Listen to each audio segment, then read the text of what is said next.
কওমে লূত বলেন, কওমে হুদ বলেন, কওমে সামুদ বলেন, কওমে সালেহ বলেন, কওমে শুআইব বলেন, ফেরাউনের কওম বলেন, নমরুদের বাহিনী বলেন, সাদ্দাদের বাহিনী বলেন, কারুনের বাহিনী বলেন, কোন জালেম পৃথিবীতে শেষ পর্যন্ত টিকে নাই, কিন্তু ধ্বংস হবার আগে বুঝে নাই, একজনও বাকি নাই।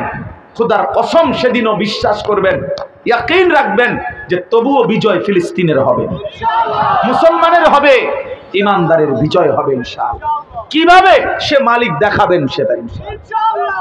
কেমনে প্রতিটা জালেম পৃথিবীতে ধ্বংস হবার আগে কেউ বুঝে নাই এই জালেম কেমনে ধ্বংস হবে। নূহ আলাইহিস সালামের কওম 950 বছর যারা জুলুম করছে, তারা যে 950 বছর পরে এরকম পানিতে ডুববা মরবে এটা তারা ভাবে নাই, এরা ভাবতেও পারে নাই, এরা ভাবতেও পারে না। কোরআন শরীফে আছে ওয়াফারাত তান্নুর, চুলা থেকে পানি উঠে গেছে। নূহ আলাইহিস সালাম ওনার ছেলে বেঈমান তারে ডাকছে, বাবা পয়সা পর নৌকায়, ঈমান আন বাবা, ডুবে যাবি। হে কইছে সাআবি ইলা জাবালিন ইয়াসিমুনি মিনাল মা, আমি পাহাড়ের উপরে উঠে যাব, ওইখানে পানি আসবে না, পানির থেকে বেঁচে যাব আমি। সে ভাবছে তার পানি পাহাড়ে উঠবে না।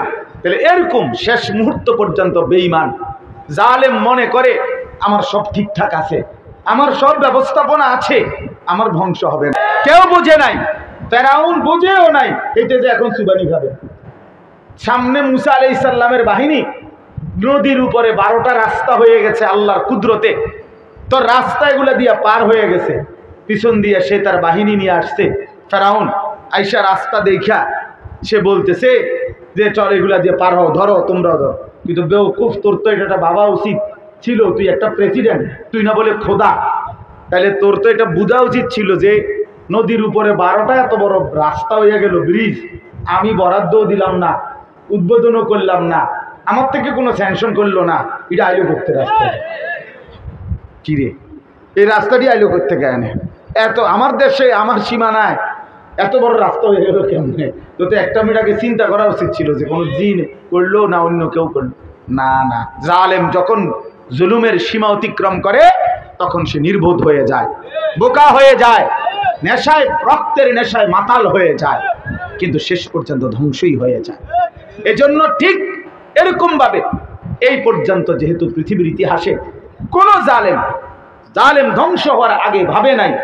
এই সিরিয়ায় বাশার আল আসাদ প্রায় 54 বছর ধরে তারা বাপ ফুট মুসলমানদের উপরে জুলুম করেছে। এই সময়ের ঘটনা, গত বছরের ঘটনা, 8ই ডিসেম্বর পর্যন্ত জুলুম করে গেছে। এরপরে শেষ পর্যন্ত 54 বছর পরে 5 লক্ষ মুসলমানকে শহীদ করছে এই সিরিয়ার বাশার আল আসাদ। এই জালেম ঠিকই পলাইছে।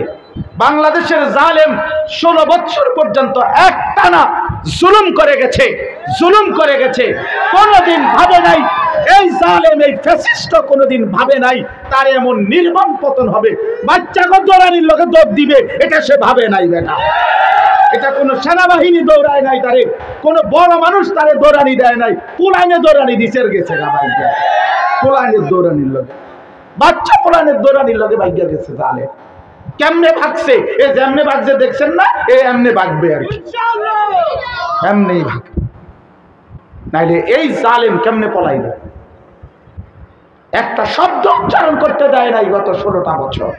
জিহাদ ফি সাবিলিল্লাহ, আল্লাহর কোরআনের অকাট্য বিধান, 600 চাইতে বেশি কোরআনুল কারীমের আয়াত আছে জিহাদ ফি সাবিলিল্লাহ, আল্লাহর জন্য জিহাদ করা, আল্লাহর জন্য জান দেওয়া, আল্লাহর জন্য জীবন দেওয়া। কিতাল ফি সাবিলিল্লাহ কোরআনের পৃষ্ঠায় পৃষ্ঠায়, পাতায় পাতায় এই আয়াত আছে। এই আয়াতকে ভুলাইয়া দেওয়ার জন্য জঙ্গি সহ কত নাটক সাজাইছে, সব নাটক শেষ হইছে। আলেমও আছে, কোরআনও আছে, কওমি মাদ্রাসাও আছে, মামুনুল হকও আছে। তুমি জালেম আর বাংলাদেশে নাই, আমাদের মামুন ঠিকই আছে।